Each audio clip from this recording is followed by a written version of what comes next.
Assalamualaikum warahmatullahi wabarakatuh. Perkenalkan, nama saya Wode Nafiatul Umriah, kelas 12 MIPA 2. Pada kesempatan kali ini, saya akan menjelaskan materi tentang menganalisis dampak penanggulangan penyakit menular seksual atau PMS. A. Memahami dampak PMS. Penyakit menular seksual atau PMS adalah berbagai infeksi yang dapat ditularkan dari satu orang ke orang lain melalui kontak seksual. Hampir seluruh PMS dapat diobati, namun bahkan PMS yang mudah diobati seperti gonore telah menjadi resisten terhadap berbagai antibiotik generasi lama. PMS lain seperti herpes, AIDS, dan kutil kelamin seluruhnya adalah PMS yang disebabkan oleh virus, belum dapat disembuhkan. Beberapa dari infeksi tersebut bahkan dapat mematikan.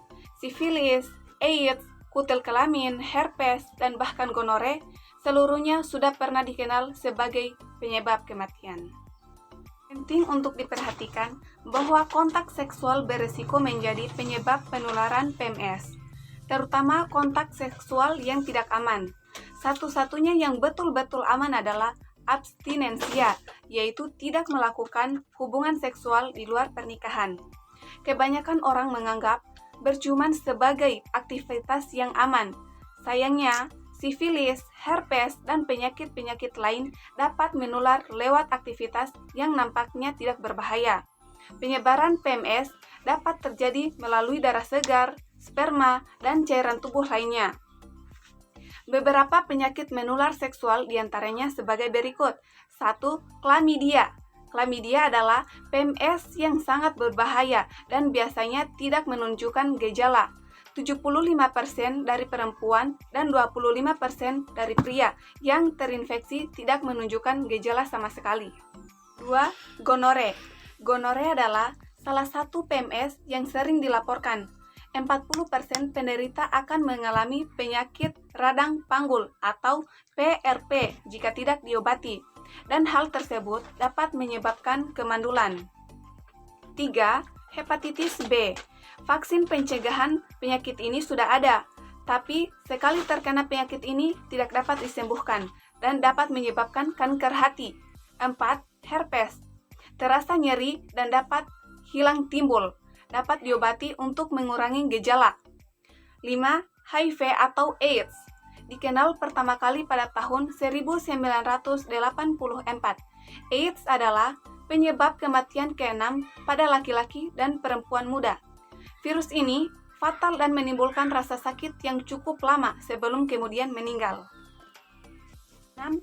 Human Papilloma Virus atau HPV dan kutil kelamin. PMS yang paling sering 33% dari perempuan memiliki virus ini, yang dapat menyebabkan kanker serviks dan penis, serta nyeri pada kelamin. 7. Sifilis. Jika tidak diobati, dapat menyebabkan kerusakan otak dan hati yang serius. 8. Trichomoniasis. Dapat menyebabkan keputihan yang berbusa atau tidak ada gejala sama sekali. Pada perempuan hamil dapat menyebabkan kelahiran prematur. Dampak atau akibat PMS. Dampak psikologis yang sering kali terlupakan ketika terkena PMS adalah akan selalu muncul rasa bersalah, marah, sedih, menyesal, malu, kesepian, tidak punya bantuan, bingung, stres, benci pada diri sendiri, benci pada orang yang terlibat, takut tidak jelas, insomnia atau susah tidur, dan masih banyak lainnya lagi. B. Memahami penanggulangan PMS. 1. Penanggulangan PMS terhadap diri sendiri. Beberapa cara yang bisa dilakukan dalam rangka pencegahan penyakit menular seksual sebagai berikut. A. Bersikap setia dengan pasangan atau menikah. Pencegahan penyakit menular seksual adalah dengan menghindari pergaulan bebas dan bersikap setia dengan pasangan sah atau menikah. Dengan cara bersikap setia pada pasangan merupakan salah satu antisipasi agar banyak orang yang terhindar dari PMS. Memastikan jarum suntik yang kita pakai steril atau ketika kita butuh untuk disuntik menerima donor darah.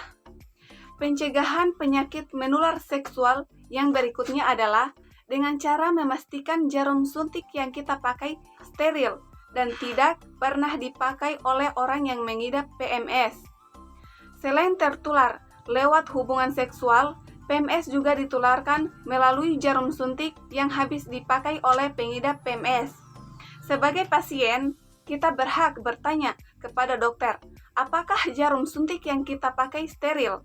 Jangan segan-segan untuk meminta jarum suntik yang steril, karena hal tersebut adalah hak kita sebagai pasien. C. Menjaga kesehatan organ reproduksi manusia. Pencegahan penyakit menular seksual berikutnya adalah berusaha untuk tetap membersihkan organ intim dan menjaga kesehatannya. Kadang-kadang kita mungkin sering sembrono dengan membiarkannya begitu saja atau dibersihkan ala kadarnya atas organ intim kita. Padahal, tentunya organ intim membutuhkan penanganan dan perawatan khusus. Ada ungkapan yang menyatakan bahwa mencegah lebih baik daripada mengobati. Itu sebabnya pencegahan penyakit menular seksual merupakan langkah yang paling tepat daripada mengobati. Pencegahan artinya waspada, sedangkan mengobati artinya memperbaiki sesuatu yang sudah rusak. D. Perkuat sistem kekebalan tubuh dengan gaya hidup sehat, seperti konsumsi sayur-sayuran dan buah-buahan tinggi vitamin C atau D atau E, rutin berolahraga dan pola hidup yang teratur. E. Lakukan pemeriksaan kesehatan rutin bila termasuk aktif secara seksual dan terindikasi melakukan hubungan seks tidak aman. 2. Penanggulangan PMS terhadap keluarga. Keluarga menjadi salah satu kelompok tempat yang paling efektif dalam penanggulangan PMS. Memberikan pemahaman akan dampak yang diakibatkan oleh PMS di dalam keluarga memberikan pengertian pengaruh yang sangat besar. Keluarga harus menganggap masalah PMS menjadi hal yang paling penting sehingga keharmonisan berumah tangga dapat terjaga dan terhindar dari PMS. Beberapa hal yang dapat dilakukan di keluarga sebagai berikut.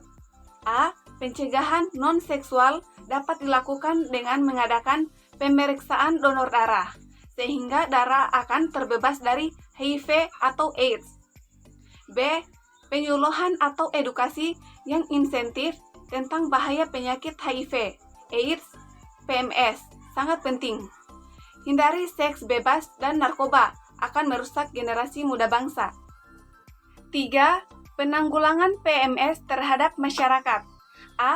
Penyuluhan yang intensif tentang bahaya penyakit PMS sangat penting.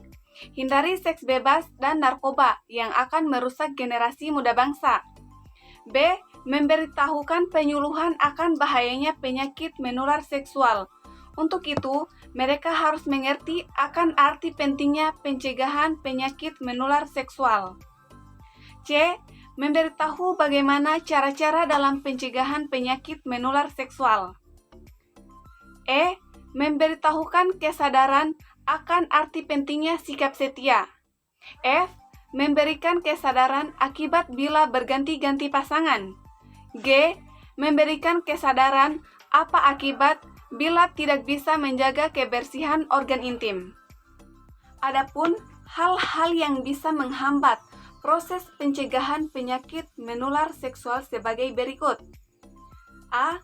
Banyaknya masyarakat yang belum terlalu yakin akan pengetahuan mengenai PMS. Mereka masih menganggap bahwa PMS adalah penyakit biasa yang tidak berisiko. B. Banyak profesi-profesi yang melibatkan hal-hal yang bersifat vulgar, dan profesi tersebut tidak bisa dibabat habis, bahkan makin bertambah dari waktu ke waktu. C. Masyarakat yang kurang mendukung pelaksanaan program tersebut karena kurangnya pengetahuan dan terbatasnya pendidikan. D. Banyak orang-orang yang masih menyepelekan masalah penyakit menular seksual. E.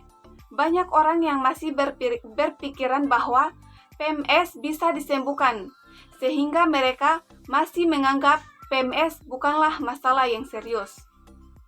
Banyak orang-orang yang baru sadar akan kesalahannya ketika mereka berbuat salah atau dengan kata lain menyesal kemudian dan tidak ada gunanya. G.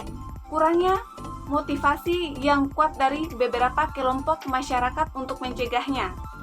H.